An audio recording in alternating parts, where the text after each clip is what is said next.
Joseph Plunkett executed, Kilmainham Gaol, 4th of May 1916.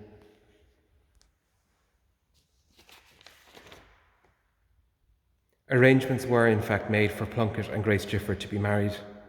They were married on the night of the 3rd of May in Kilmainham, Plunkett having been transferred there sometime that day. John Brennan, or Mrs. Sidney Czira, née Gifford, has given the following account of her sister's wedding. Joe had been engaged to Grace since December, and they were to be married on Easter Sunday. MacNeill's orders countermanded not only the rising but also the wedding, for Joe was so involved in military council affairs that morning that he had time for nothing else. Grace and he agreed that if he were arrested, she would marry him in prison. At dawn on Wednesday, the 3rd of May 1916, Grace's brother-in-law, Thomas MacDonagh, had been executed in Kilmainham. At 6 o'clock that evening, she was summoned to the jail. For 2 hours she walked up and down alone in a prison yard, while Joe, she was told, waited in a cell.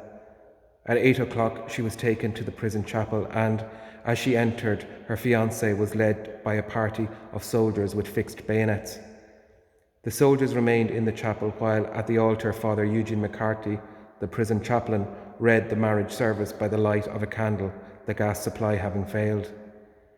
2 soldier witnesses shifted their rifles from hand to hand as they assisted at the ceremony.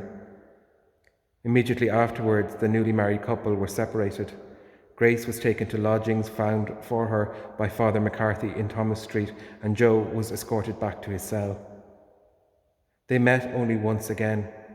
Grace was brought to the jail from Thomas Street in the early hours of Thursday morning. Soldiers with fixed bayonets stood by while she spoke to her husband in his cell. "Your 10 minutes are up," said the officer in charge, glancing at his watch, and they parted forever.